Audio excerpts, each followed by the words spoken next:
Hi everybody, my name's Thomas Quinn, and this is Undeniable.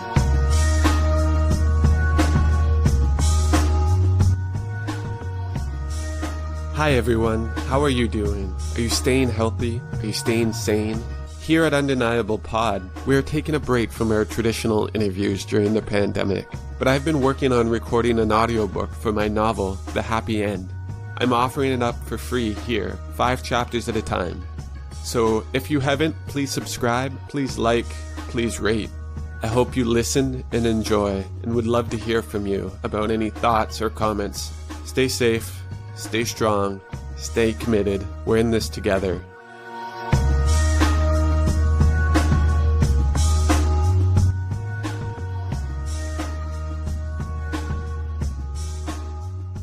The Happy End by Thomas Quinn. Part 3. The Return to Chaos. Chapter 26. Ahmed was thankful it was only security personnel at home. He curtly informed them not to allow anyone to disturb him, his wife included. He needed rest, he assured them, attempting to dismiss the day's occurrences as a side effect of sleep deprivation. "Do you smell apples, sir?" questioned the guard outside the main door, getting his reply in the way of an emphatic slam. Ahmed pulled out Horace's metal container again and packed the rest of the hashish into the pipe, then spent the next 4 minutes looking for a match. He settled by rolling up some tissue paper and jamming it into the toaster, and then using the flame to light a candle, which he in turn used to light the bowl. The whole ordeal left him exhausted but gave him a small sense of victory after taking the first hit from the pipe. "Man the innovator!" came the unmistakable voice from behind him, causing Ahmed to drop the pipe in fright, shattering it on the kitchen tile. "Man the stoned klutz!" added Horace with a hearty chuckle. Ahmed turned, still expecting he was amidst a type of delusional episode. But there sat Horace, sitting on the countertop, contently eating an apple. "What the fuck are you doing?" screamed Ahmed. "Eating," answered Horace, much more engaged with the apple than he was with Ahmed. "So it was you?" "What do you mean?" "The apples, my office, outside. What do you think?" "Nope, not me," assured Horace with a chuckle. He had the mannerisms of a small child, and sat swinging his feet, kicking the cupboards of the kitchen counter, as if still waiting for a prank to come to fruition. "Then who?" "I'll never tell." "Where have you been? You know, they think you killed Francisco." "Not me. It was the Brotherhood." "What? What Brotherhood?" Ahmed's frustrations were turning towards anger. "The Brotherhood," Horace reiterated. "The Yang, the dark side, the evil ones, darkness, logic, the brain." Horace took another bite from his apple, spraying Ahmed with the juices, searching for a more accurate description. "The scumfucks," he added with satisfaction. "Why would they kill Francisco?" "Oh, they never meant to. They thought it was me, or well, I suppose it was because I didn't follow their instructions. But don't worry, death isn't real." "Why would they want to kill you?" "You know how it is." Horace was indifferent. "To trap me on the astral plane, so I could lead them to the heart." He spoke as if this should be self-evident. "But I didn't eat their special cake or drink their special tea." He finished his apple and threw it over his shoulder, not caring where it ended up. "Don't worry, they'll get theirs." "What do you mean, the heart?" Ahmed was trying to process everything that Horace was saying, and thought it was the hash and not his cryptic answers that was causing such confusion. Knowing this was what he was thinking, Horace added, "Good hash, am I right?" Well, what?" answered Horace, standing for the first time. He looked taller, his posture was better, and showed no signs of his age. Quite the opposite. He looked as if he were 15 years younger. "I think I deserve something, don't you?" "You sure do," said Horace, with his now permanent grin. "But it will still be a few months till they get you." "What do you mean, they? And what do you mean, get me?" I'm afraid, old friend, you are to be sacrificed." Horace turned from Ahmed's shocked expression and began walking around the kitchen, opening cupboards out of curiosity as opposed to any real desire, and then slamming them again. "What? Don't worry. I was there. It's fairly quick and painless for the most part. Most of the gruesome stuff occurs after you're already dead. You're actually quite fortunate. Not like poor Joan, burning alive." He mumbled with his eyes on the label of a can of kidney beans, back turned. "Is this from the old world or new?" "Old. What do you mean, sacrificed?" "Come now, there's nothing to fear. Everything is going to be great. You'll see." Ahmed felt his knees shaking, and went to sit at the kitchen table where a jug of XXX whiskey sat. It hadn't been there, to the best of his knowledge, 15 seconds earlier. "I'd love a drink," shrieked Horace with glee. "I thought you'd never ask." He grabbed 2 glasses with ice and sat across from him, pouring them full, before raising his in a toast. "To your health and happiness." "Are you for real? I'm crazy, is that it?" Ahmed seemed on the verge of blacking out. "Exactly. That's what I thought at first, too. And I assure you, by all definitions, old world and new, you are. But listen to me carefully. I'm telling you, you are not. This is very real. Drink up." The taste was like gasoline. "That's horrible." "It's from the West." "What do you mean, the West?" "You know, the Old West. It's all they used to drink. The prospectors drank it up like water." "Prospectors? You wouldn't believe that bunch. Now that was living. 19th century California." Horace smacked his knee with excitement, before pouring another glass and downing it in the same action. "Pulling your life from the riverbed. Come to think about it, without them, you wouldn't be able to pay your little guards out front there. It is funny, isn't it? How we're all connected." Horace grew quiet, drifting into an apparent philosophical conundrum of causality. "So you're a ghost? Dead? Is that it? Some type of spirit here to haunt me? Is that what I'm supposed to take from all of this? Or just fucking screwball? Or am I? Are you even here right now? Or am I talking to myself?" "We are all spirit," answered Horace, catching Ahmed's eye, as if for once he had touched on something. But then he smacked him hard across the face. "But you seem pretty real to me." Horace had always abided by the scientific adage that sometimes the answers will only come when you have the right question. And the glint in his eye had just told Ahmed that he was finally getting somewhere. "Remember, old friend, we are the anti-gods. Have another drink." Ahmed complied. He could feel the fever of inebriation in his cheeks. But as if a hunter smelling the scent of blood, he rushed forwards into the unknown force of Horace's madness. "Antimatter, like you're the anti-Horace? That's only 3-dimensional. Think bigger." Horace's eyes bulged from his head with the word bigger, showing a new type of control he had over his physical existence. But before Ahmed could ask another question, the sound of his wife's voice outside the front door stopped him. "What do you mean I'm not allowed in? This is my goddamn house." "His orders, are they? Well, we'll just see about that." She started pounding the door with her fist while the security guards put up a weak protest. Ahmed went to let her in, stopping at the door, looking back over his shoulder to the table. Horace was gone. "About time," berated his wife with an emphatic sniffing gesture. "Have you been drinking? Christ, Ahmed, it's not even 4. And who's this other glass for? Who is in here that they kept me from walking in on?" "No one," said Ahmed, again speaking as if he was trying to convince himself. "No one, honey." The next time Ahmed saw Horace, he was in bed with his wife. They were listening to Glover's speech that he had not read but took credit for when Nancy praised it. Nancy saw him first. "Who's that behind the reporter?" she asked, as if it was some vain bystander seeking his face on the net. "What's that, honey?"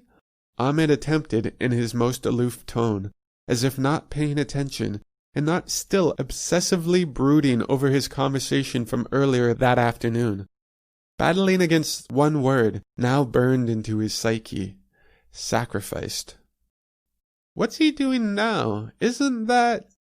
But before she could say Horace Newsom, your best friend and the true leader and mastermind of the New World, he grabbed the microphone from the young reporter. This will take but a moment. Horace turned to the young reporter, staring deep into her eyes, sharing a moment. The world watched confused. The young reporter started to laugh. Horace mimicked her. You're doing an amazing job. Thank you for your service. Horace smiled, then curtsied. That's so nice. People don't know how lonely it can be. I do. Horace extended his arms, and the young reporter hugged him. I love you. I love you too.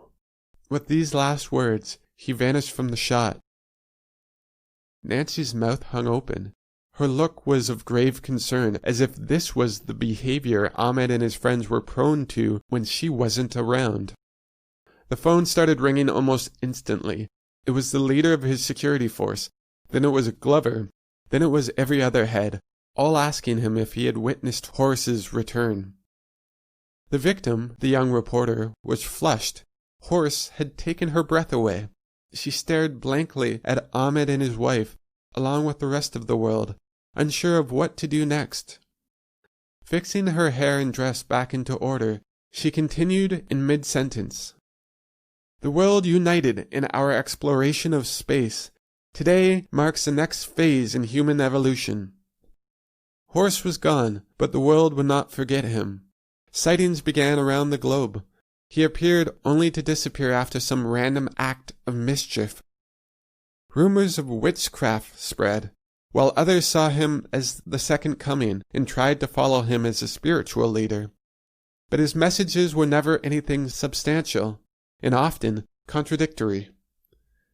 Strip the emperor of his clothes, he shouted at a busy gathering in Shanghai. To be or not to be, not much of a fucking question if you ask me, preached Horace to the people of Sierra Leone. Whiskey is the new drink of the gods, he shouted to a mass of children outside of a schoolhouse in Calcutta. Horace's appearances overshadowed the announcement of space exploration. The RP celebrations were over, and no one knew what they were supposed to do next. Groups began to form, as the divide was no longer based on race, location, class, or intelligence, but rather with those who viewed Horace as a new type of demigod, and those who viewed him as the devil. Ahmed's rule was abandoned. He had no answers to give, and every time he tried to placate the crowd, Horace would appear in another part of the world only to denounce him. Grow fat with lethargic and shaky jowls, he proclaimed in response to Ahmed's statement about rationing food while the uncertainty continued.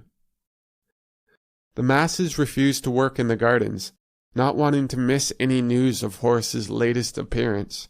Over the span of 2 weeks, Greek Symbol documented 87 different sightings, each one lasting only a matter of seconds. But there was no order to his statements. Ahmed's phone rang 9 to 10 times a day with word of some new proclamation coming from a different part of the world.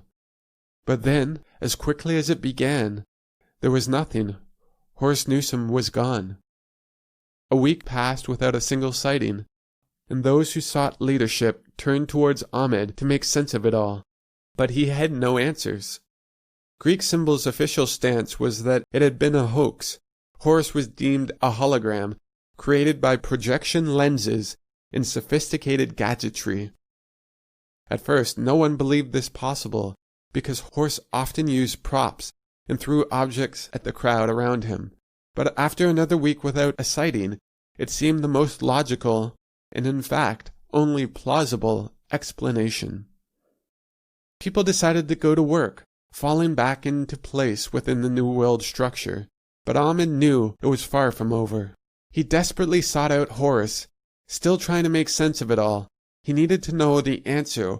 What did it mean? Sacrificed? He had said in a few months. Was he supposed to sit idle with the threat of mortality imminently approaching? He could no longer think straight.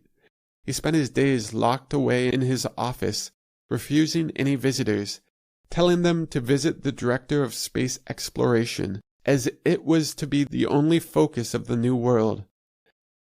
His nights were often left sitting at his kitchen table alone, with 2 empty glasses, waiting. Nancy was scared to tell anybody about his condition.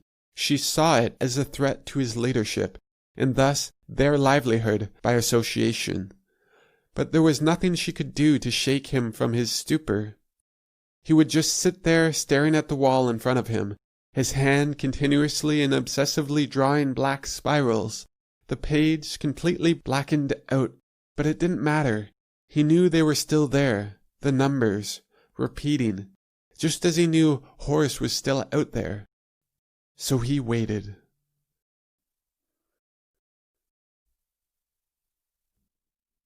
Chapter 27.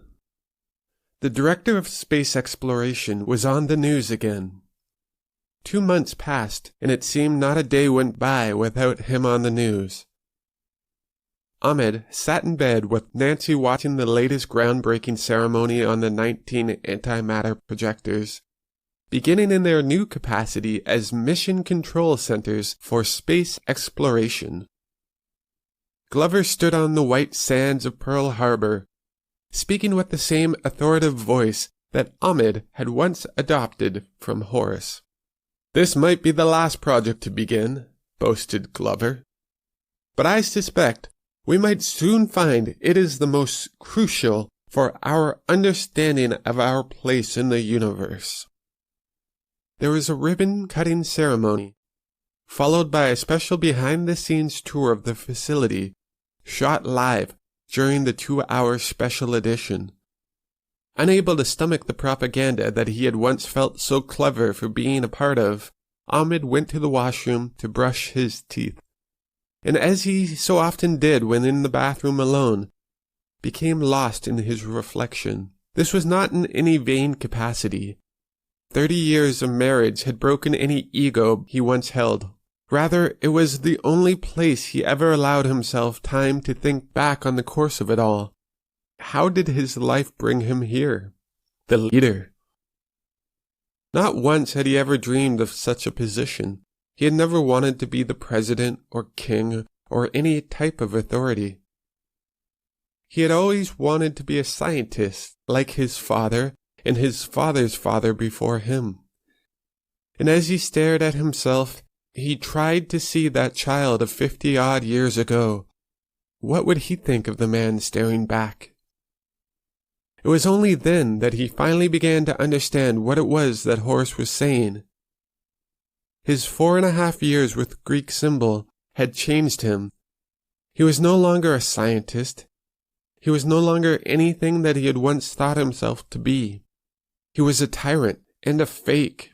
Even if not fully to blame, he had stolen the choice of the entire world. Horace had always been able to manipulate him, and as he reflected, it seemed that he had been doing so in one way or another for his entire life. With further thought, he realized that he was still doing so. Ahmed's entire train of thought was because of Horace, threatening him with this sacrifice. He knew now what Horace meant. He had sacrificed everything to become this leader, even those around him. Once the most loving and generous soul he had ever known, was now just as big a tyrant as him. He stared deep into his eye as if demanding something, some sort of truth that this ride was meant. But the sound of his wife's voice snapped him from the moment. Thinking that perhaps she was in the mood, he opened the medicine cabinet, popping 2 little blue pills, prepping himself before he walked out of the bathroom, his shirt already undone.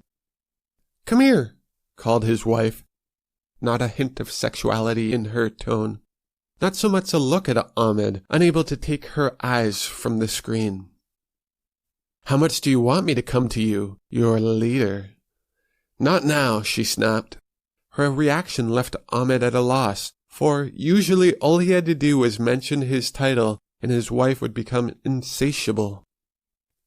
Giving up, he filled his empty place in the bed with the tingle of his medicine, causing him to push a little further. "Come on," he suggested, allowing his wandering fingers to do the talking he had never been comfortable airing. He hated having to make chit-chat in bed, almost as much as he hated making it out in the world. Though, at least in bed, the ends usually justified the means. "Stop it," she hissed, ordering the leader of the free world, smacking his hand as if the nose of a naughty pup who had just soiled the rug. "Besides, your hands are freezing," attempted his wife, not seeing any frigidness in her behavior. "Look at this," she persuaded. "They're doing some reenactment." There was a different type of excitement in her voice. Her eyes glared at the screen, watching as a fleet of schooners approached Pearl Harbor. Ahmed was too entranced with her to watch the screen. Here was his wife, and he was now fully in the mood for love, and yet she cared more of some display on a screen. Wow, that Glover, he sure knows how to put on a show. Ahmed finally caught sight of the screen, and at once knew what was going on. It was the spitting image of Horace's container. This was no publicity stunt. This was something much more. "Turn it up," he ordered, taking control of the situation. Horace was at the wheel of a 300-foot schooner, restored to its original 18th century working condition, or so it seemed. The wind cut through his hair, and the same childish smile extended across the length of his face. He shouted out commands to his staff, hired from California. A mix of gang members and other local toughs, a very eclectic balance that had been at sea for a week, and were working with added enthusiasm now that their final destination was in sight. 2 similar ships took up a flanking position off his port and starboard sides, each with the same flag flapping in the wind as they closed in on land. Glover was on the observation deck with the young reporter, looking out at the approaching ships, already working on a spin as if this was part of the show. It was the young reporter who asked the question that was on the minds of the world. "What's that symbol they have on their flag?" The camera zoomed in, and the black universal symbol for pi, flapping on the perfectly white flag, like a modern-day skull and bones. Ahmed had seen enough and tried to get Glover on the phone. He knew that whatever was about to happen wasn't going to end well, and worse still, he didn't want it broadcast live to the entire world. But the phone lines were down, and when he tried his access to the Greek symbol's secure line, his password was denied. On his third attempt to access his account, a foreign display box appeared across the screen, with the same unmistakable flag he had just seen on the news seconds before. What goes up must come down. Its simplicity said it all. There was nothing he could do. He was cut off from the rest of the world, so he returned to bed, waiting in anticipation, powerless. Glover was stalling. He had just finished a brief history of the schooner and the role it played with great discoveries, nimbly dancing the line, as it was faux pas to speak of Columbus, whose discoveries had been redefined in the New World. Ahmed was thankful that the feed cut before mentioning any of the ugly words like genocide or slavery. A puff of black smoke fired from the lead ship, just as the world got their first close-up of the captain, lacking only a pirate's hat. It was their messiah, or their demon, Dr. Horace Newsom. They were still divided on the issue. "What was that?" shrieked the reporter, listening to the whistle of an approaching cannonball. It crashed into the 8th floor of the antimatter projector, known now as Mission Control Hawaii, beginning the second battle of Pearl Harbor. Glover tried his best to continue the ruse. As you can see, it would take much more to destroy such fine craftsmanship. He spoke with a smile on his face, while motioning for the cameraman to cut, making the slashing motion across his neck. But as he soon found, despite what the cameraman wished to do, he had no control over the machine anymore. Suddenly, the 2nd, 3rd, 4th, and 5th cannons fired, and in his anxious fright, Glover grabbed hold of the camera, cursing the machine, before throwing it over the edge, giving the world a bird's eye view of what it was like for those maladjusted workers who had stepped off the 35th floor during construction. It was incredible. The camera kept filming until impact, causing Nancy to scream as the world experienced firsthand suicide's flight. Ahmed's reply was so quiet that his wife demanded he repeat it, thinking as the leader he must have some insight into what was going on. "What goes up must come down," he repeated in the same whispering tone, looking down to see his small tent pushing up the covers. "Ahmed, how can you think of sex at a time like this?" mocked his wife, having followed his line of sight. "I was thinking about it 20 minutes ago," replied Ahmed bitterly. But before the ensuing quarrel could begin, the net was restored. The shot came from aboard the ship, panning over Horace's left shoulder in a heroic shot as they came ashore, still firing cannons at random. Horace had made it painstakingly clear that the only harm that would befall civilians would be his wrath on whoever disobeyed any of his orders, and as if to prove this early on, he had sent his first mate overboard in a display of his strict leadership. The crew was stunned. They couldn't believe he would do such a thing to Sir Isaac, but he did, and from that moment they didn't dare to question him. Ahmed sat stiff in bed, watching as they began to unload from the ships, cowering with his comforter pulled up to his chin, barely able to watch the expected bloodbath with the security mercenaries. But there was no clash. There was no one on the beach. The entire Mission Control Hawaii complex appeared deserted. The camera followed Horace as his rowboat touched shore, and in one of man's oldest symbolic traditions, he hammered the flag into the beach. "I claim this land in the name of Francisco Gonzalez." It was the first time Horace stared into the camera, and his mischievous grin stole the breath of the entire world. "Our rightful leader." The screen cut to black.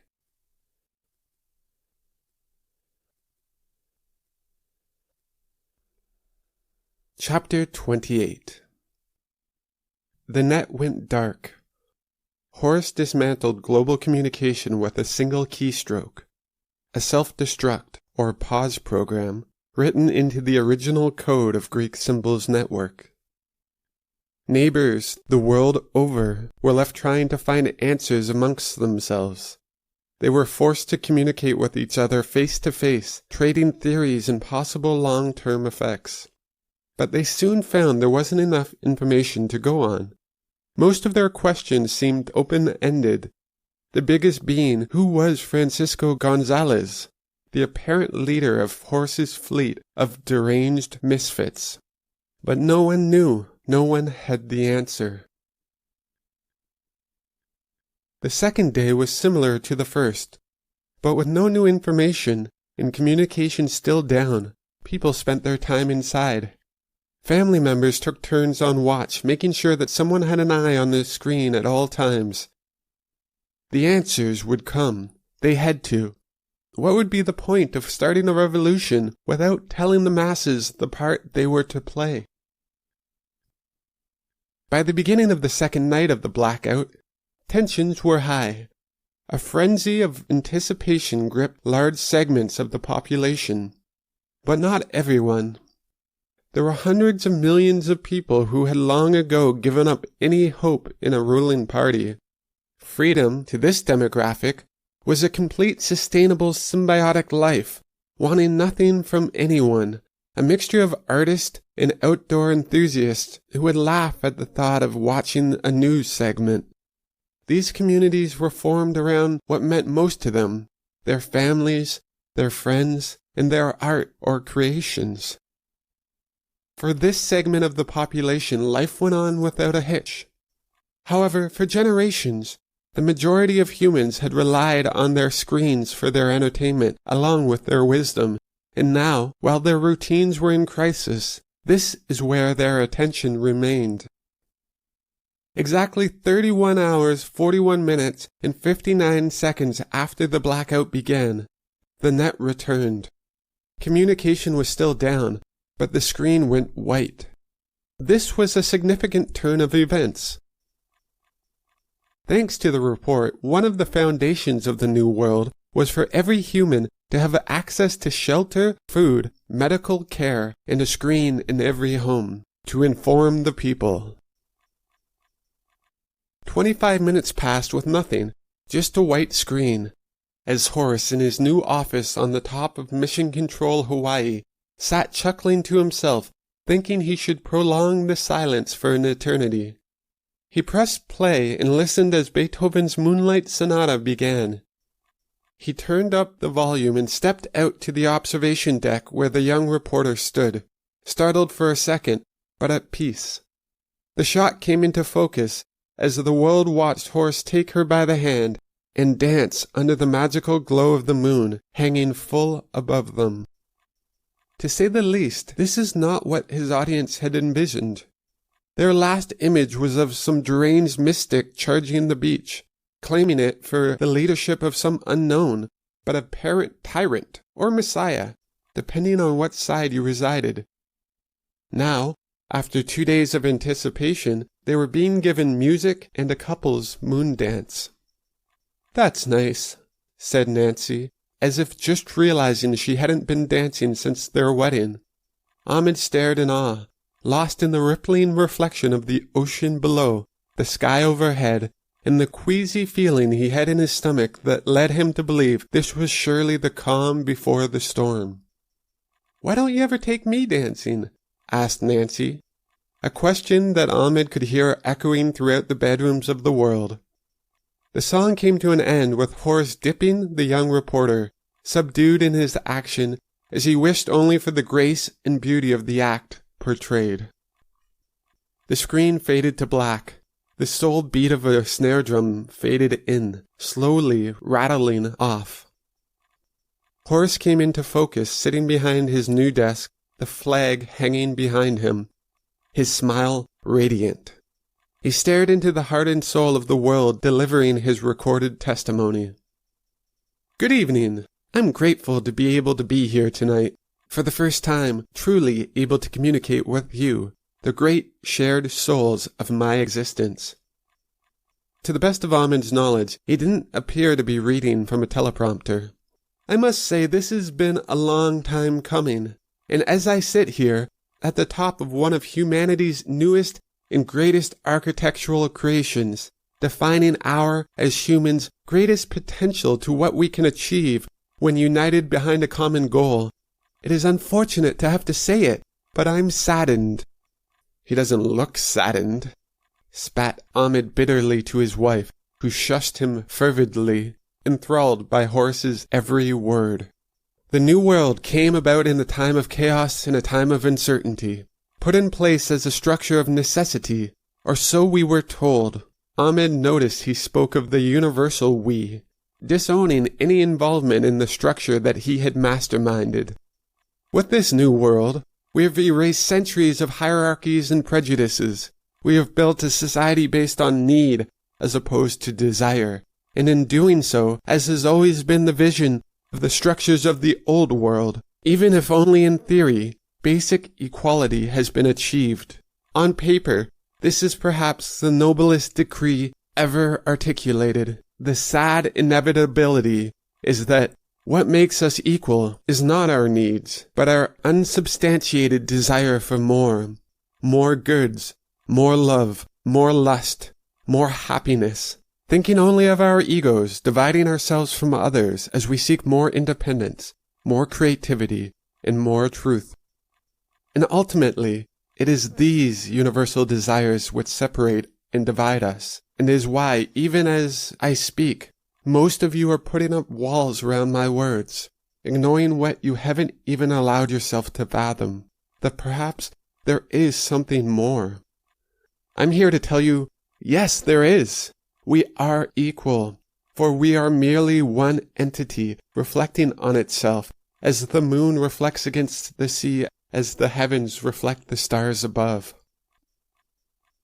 The beat of the snare drum grew louder and was beginning to accelerate, bringing emphasis to his words, added by a slow procession of strings climbing and falling in unison. I know there are those of us substantiated only by facts, as I was, after all, a man of science. And you may believe this to be nothing more than a hoax, a disclaimer of sorts for the past deeds done. But truth has never been so clear. I've been given a chance to see the bliss which awaits us if we learn to let go. The music died, and the live feed panned the heavens, catching sight of the two lone figures on the observation deck, hand in hand, staring headlong into the face of the moon. For a second, Ahmed found himself thinking of how truly talented Horace was as a filmmaker, and wondered if perhaps he had missed his calling somewhere along the line. "So it is," he began again via recorded testimony. "The choice I pose to you, the people of the world, my shared counterparts in this life's vibration. I offer you the choice to be free. I offer you true freedom, to live amongst all eternity, feeling nothing but bliss in an endless dance of love. Or not." Horace truly appeared indifferent. "Ignore my words and continue to live your lives. It's as simple as that. But with this all said, I must convey one last truth. There can be no uncertainty in the choice I offer you. We are one, and therefore must heed one voice. Our decision must be unanimous.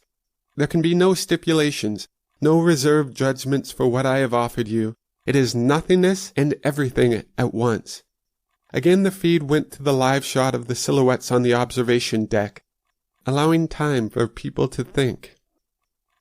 The beat of the drum began again, and when the image faded back to Horace, he was no longer sitting at his desk, but in a control room of sorts, his hand flat against a panel inches away from a giant red, flashing button.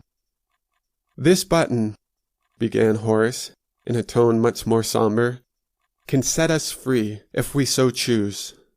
This button will activate the antimatter machine that my team has spent the past 48 hours reversing, and in an instant the world will be no more. But please listen," Horace quickly added, knowing the unrest he might be causing if the world believed him to be holding them hostage. He was staring into the camera, his eyes puncturing the soul of every being staring back at him. It is a simple yes or no question. The bliss of escaping the restrictions of the physical world, or the continuation of the day-to-day. The choice is yours. I will not take any action by myself. My shared souls, I leave it to you to make the final decision. And who better to represent the new world than Dr. Ahmed Yasevi, your leader and mine? All networks of communication have been restored. Communicate with him. Communicate with each other. Tell him what existence you wish, and by the next full moon, I will be back, waiting and willing to do whatever it is you desire. The camera faded back to the live feed of Horace and his beauty, the moon hanging seemingly within their grasp. The screen cut to black. Ahmed and Nancy were left staring at each other, holding each other's embrace, ignoring the phone's cry, dancing the oldest dance of life.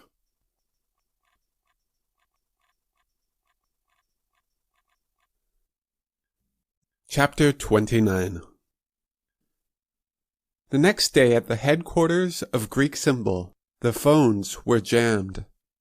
After hours of not getting through, those who wished to have their voice heard began to assemble outside.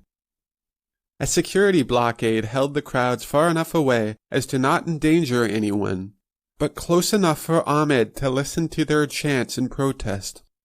The proposition was clearly defined as Horace had pointed out, and so too were the sides in the crowd. Those who wished him to push the button were corralled on the left, while those on the right wished to continue their life as they knew it. There would be no consensus, and the idea that Horace had demanded one led Ahmed to believe he still had more planned. He soon found that the heads were just as divided, and just as agitated with him for not defining his stance. Ahmed had no side, at least none that he could see clearly or feel. However, with each passing hour, he felt more inclined to push the button and be done with it all. Humanity, he thought. Such a fickle bunch. But there was something else that was bothering him. It was beyond his wife's decision that they should push the button, seeing it as romantic, a fairly common theme for women who were without child, as opposed to those with children who felt it unfair to cut their futures short. There was still hope, or so they claimed with their voices and their posters. Think of the children! Ahmed, of course, understood this mentality too, for his mother had once considered him special, and now look at him, with the fate of the world in his hands. Still, this wasn't what was on his mind. He began thinking of the possibility of it all. What if he were to call Horace's bluff? After all, the antimatter projectors weren't real. They couldn't evaporate the world, could they? This was the question that he spent most of his time pondering. And so the first week passed with this uncertainty. The crowd continued to grow, and curious words began to flow through Ahmed's mind. One word in particular: sacrificed. He looked out at the crowd, which had grown to more than 500,000 strong. The threat was too real now. But he would be in Hawaii. There would be no need to worry. Would there? It was the Tuesday of the third week when Ahmed snuck into his office, as he often did now, hoping not to face the other heads, only to find an elderly man sitting behind his desk. He was smoking a cigarette, which inflamed Ahmed's asthma and led him to coughs as he fanned out his office. "Oh my, where are my manners?" pardoned Joseph, who had been waiting for, as it appeared to Ahmed, the better part of half a pack of cigarettes.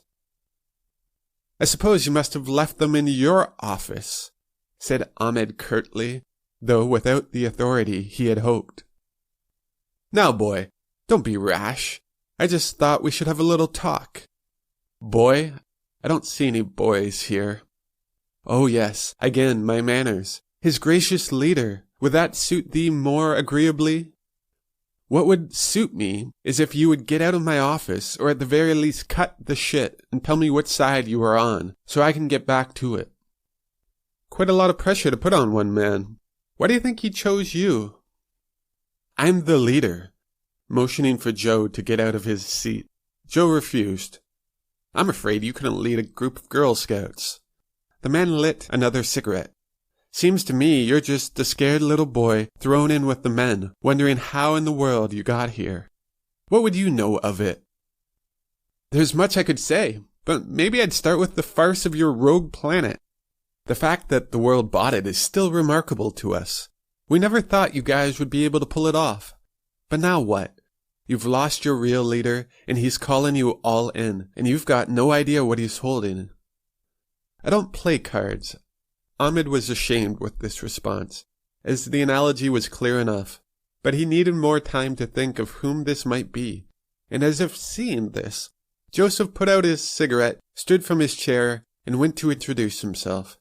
"The name's Joe, and I do play cards, though I would prefer chess. Does that suit you? I'm afraid Horace is one move from checkmate, so you better think it through." "There isn't much to think out. I either do or I don't." Ahmed reiterated his options as if Joe was making much more out of it, reclaiming his seat behind his desk and disposing of the coffee mug Joe had been using as an ashtray. "Seems pretty cut and dry." "Well, see, again there, now you've got a problem." Joseph sat on the edge of his desk. "You haven't seen all of the angles. I'm here as a representative of my colleagues, and they have a lot to lose if you were to push the reset button. And I'm afraid they aren't willing to risk some mama's boy throwing away millenniums of hard work." "So you're voting on Khan. Gotcha. Anything else?" attempted Ahmed, standing with an arm pointing to the door. "Well, seems to me a decision could be made without you. I mean, if something were to happen before the moon's full, accidents can occur in a blink of an eye." Joe's eyes turned cold, and Ahmed had heard enough. "Get out! If I see you again, I'll make your choice for you. You think you can threaten me?" He pushed his intercom to have Joe removed, but the button didn't work. "Suit yourself, kid. I'll show myself out." The door closed behind him, and Ahmed was left alone with his thoughts, a position he rarely enjoyed anymore. It was the very next day that he opened the door to find a girl sitting at his desk. "Now who the hell let you in?" he mocked, with his adopted hostile tone. But before he could demand security to escort her away, Emily's smile silenced him. The door closed, and, as if without any control in the matter, he sat across from her, silently waiting for her to release him from her hold. "I'm afraid I can be quite persuasive." Her voice sang like a choir of angels in his ears. "You see, there's only a week until Hawaii, and well, with your encounter with Mr. Smith yesterday, I felt that you should understand something." He didn't have much to say, assured Ahmed. "No, I would think not, but it's not his words that worry me. Oh gosh, where are my manners? Here, I'm preaching to the leader, sitting at his desk. Please, won't you switch me seats?" "God, no," said Ahmed, aghast. "Think nothing of it." "My name is Emily, and Ahmed, I'm here to tell you— I can call you Ahmed, can't I?" "Of course." "Well, Ahmed, I'm here to tell you that there's much more to what Horace has said than merely yes or no." Her face was one of innocence and beauty, but her eyes belonged to a wise soul. "Yes, I know that. That's what's kept me here in solitude for the last 3 weeks. "Of course, there is reason for his actions. You see this, don't you? The reset button? Ah, Mr. Smith has rubbed off on you, hasn't he? I'm here to ask about your thoughts, Ahmed, not just your options. What do you believe life is meant for? Why do you think humans have come this far?" "Evolution?" "Yes, but why now? Why here? Why indeed? If we are but one planet in one galaxy hurling through infinity, what is it meant for? Life." "I don't know. Does anyone?" "Exactly my point, Ahmed. Mr. Smith would tell you to listen to your mind, your power, and your stature. But is this not the ego that Horace has warned us against?" "I just don't see how we can listen to Horace. He's a terrorist holding the world hostage. How can I comply with someone who, by all definitions, is insane?" "I'm sorry to have to put this to you." Emily's smile seemed to tighten. "But under those same definitions, so are you." "What?" Ahmed lost control of his voice, and in came Hoffman, one of the older heads who filled Glover's role while he was kept on site in Hawaii. "Is everything all right, sir?" Ahmed turned to Hoffman with a scowl. "God damn it, Hoffman! Can't you see I'm in the middle of something? What have I said? No distractions when I'm in here with someone." "But sir—" "But what?" Ahmed's temper had been on display the past 3 weeks, and the other heads had learned not to cross it. "There isn't anyone in here with you." Ahmed turned and saw only his empty chair. Darkness.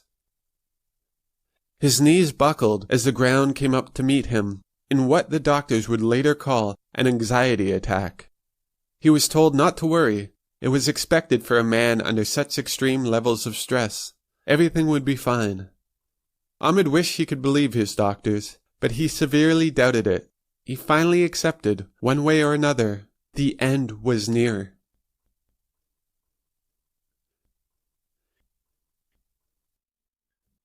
Chapter 30. The helicopter ride from Greek Symbol's headquarters to the tarmac allowed Ahmed his first overhead view of the crowd, close to 2 million strong. They screamed their lungs out with encouragement as the line from the air never looked so precisely drawn. The two sides, for security's sake, were forced to leave a 50-meter gap in between them. From the air it resembled the limbo he had been left in for the past month of deliberation. Ahmed traveled with Nancy, who refused to leave his side. She feared, and secretly hoped, it would be their last journey together. He couldn't be bothered. He was certifiably insane, or so he thought. And yet, he was now responsible for the fate of the entire world. What had happened? How could anyone have foreseen this when picking up the phone after being so rudely awoken at home in New Hampshire a mere 4.5 years ago? One unique situation which spawned another and another, such that he was now flying at 2,000 feet at 85 miles an hour towards the jet waiting to fly him to Hawaii. And as if sensing this uneasiness, Nancy, his wife, his better half, the woman he had faithfully spent his last 35 years with, took his hand into hers, and for the moment everything was clear. They landed on the tarmac, only to be rushed into the awaiting jet, and were back in the air in less than 10 minutes. This was something Ahmed could at least take pleasure. He always hated the airport delays of the old world. He rested his head back, and for the first time in a month, shut off completely. He woke in his old lab, staring at a Bunsen burner's flame and the mixture over it. The cylinder was rumbling terribly, similar to that of a jet engine. There were bottles empty around him, and from the odor, color, and the liquid's transparency, he attempted to derive what it was he was trying to prove. "Isopropyl ether," cheered that same unmistakable voice from behind him. "What's that?" he asked with a smile, turning to receive the bottle from Horace. "It needs more isopropyl ether." "Oh, yes, of course." Ahmed removed the cap and poured in the liquid. "What now?" he asked in a manner that was partially rhetorical. "Now we wait," answered Horace confidently and playfully, uncorking a bottle of Merlot. "We have much to discuss." "Do we?" Ahmed received his glass, clinking Horace's in cheers, before drinking it back. "I suppose we do." Horace didn't speak, and Ahmed was absorbed in the taste of the wine. It was the greatest sensory experience his taste buds had ever experienced. "My God, this is wonderful," he exclaimed, before going through the same scientific process of trying to determine what brand it might be, the taste, the smell, the color. "Do you know the first time the peasants were allowed to have wine, they proclaimed it the blood of the gods?" asked Horace with the same mischievous yet adoring smile. "The anti-gods," corrected Ahmed, joining him in a boisterous exchange of laughter, before raising his glass again. "To the anti-gods, and their never-ending stupors." "Is this not the life, old boy?" asked Horace, filling their chalices once more. "Who are you calling old? I'm the leader," laughed Ahmed with playfulness. "Then lead." Horace suddenly disappeared, and with a flash the room was full of people. The heads of Greek symbols stood in a semicircle around him, as he was left staring at the Bunsen burner again, holding 2 bottles, unsure of which one he was supposed to add, and for how much liquid it might need. Behind the heads were the leaders of the world order, screaming out demands and threats, telling him to do it already and stop stalling. Behind them were thousands of others, who too seemed to be shouting. One group was yelling for his left hand, while the others were shouting for his right. He was no longer in the lab, but on a stage in front of millions, with gigantic screens zoomed in on his face, reflecting the sweat off his brow. He could hear the voice of the young reporter narrating his progress. "Our leader seems indecisive, but it's only a matter of time before he leads us to greatness." His hands began to shake. He still couldn't decipher what was in the containers. He looked to the corner of the stage, and Horace was there with his arm around Nancy, who was solemnly shaking her head in agreement. "It seems he's made up his mind," commented the young reporter over the loudspeaker, and brought a deathly silence over the crowd, who were staring in anticipation. Ahmed undid the caps of both bottles, smelt each. They were odorless. Brought them to his eye. They were colorless. And after another second's hesitation, poured exactly half of each bottle into the cylinder, to the cries of distress from the crowd. The cylinder began to shake violently, and as everyone else fled for their lives, Ahmed stood his ground.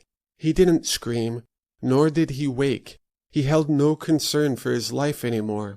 But even more surprising to him, he welcomed the end with a calm heart.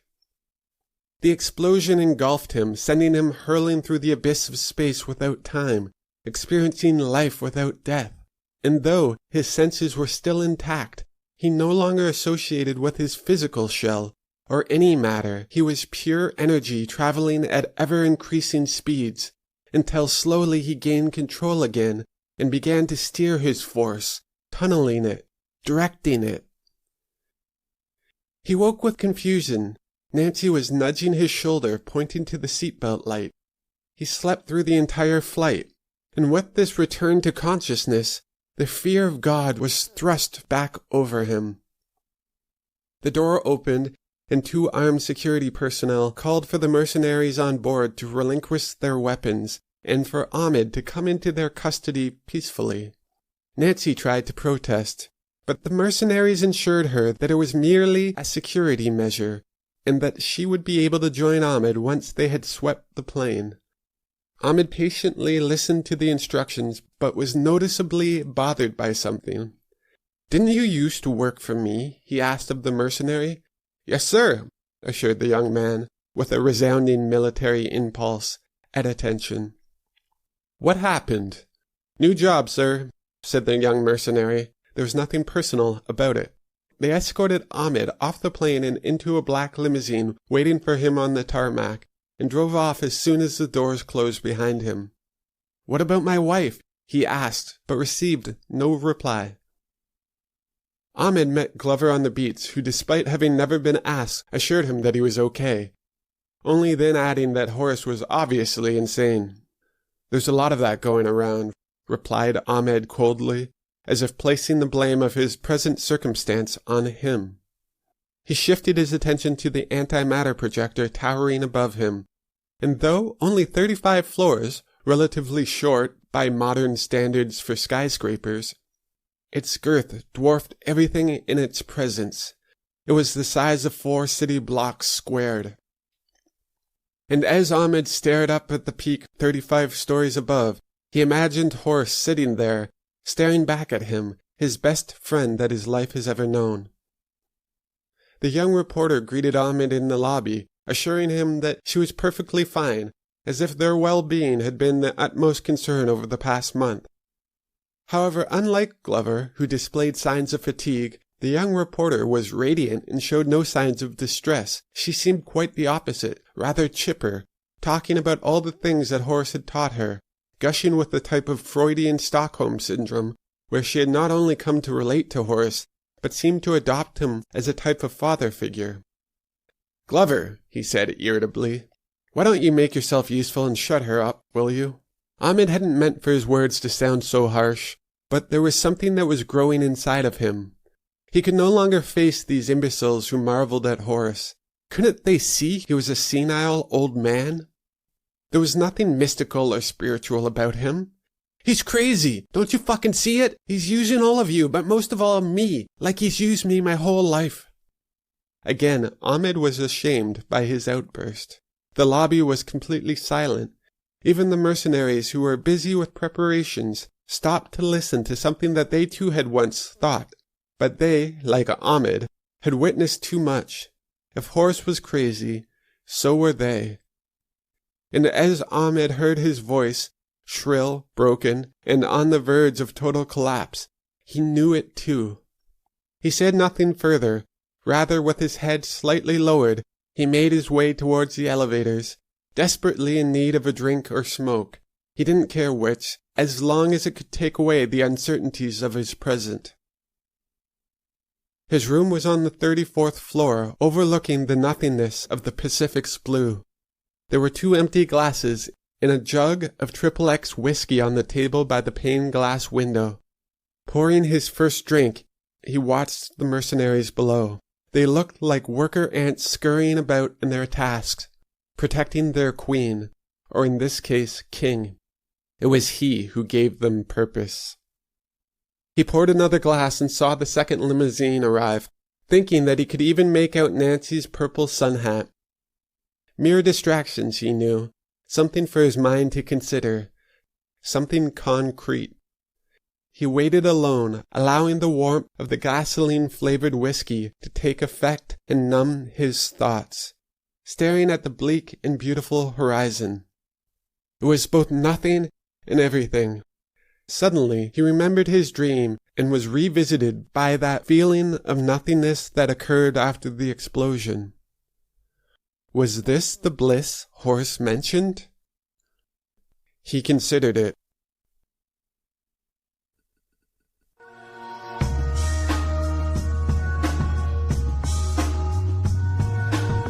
So there it is, guys. Thanks again for listening. Please subscribe on whatever platform you're listening to this. It really helps me keep going, seeing the numbers gradually climb. Any like, any share, any review really helps us out in the algorithm. And as we all know, the algorithms rule our life. So let's take the power back, give us a little bump.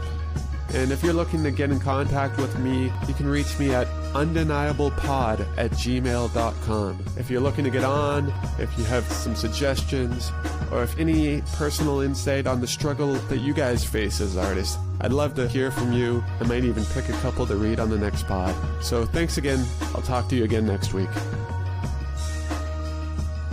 Undeniable is a creation from Tomcast Industries. Theme music was created by Tony Malik.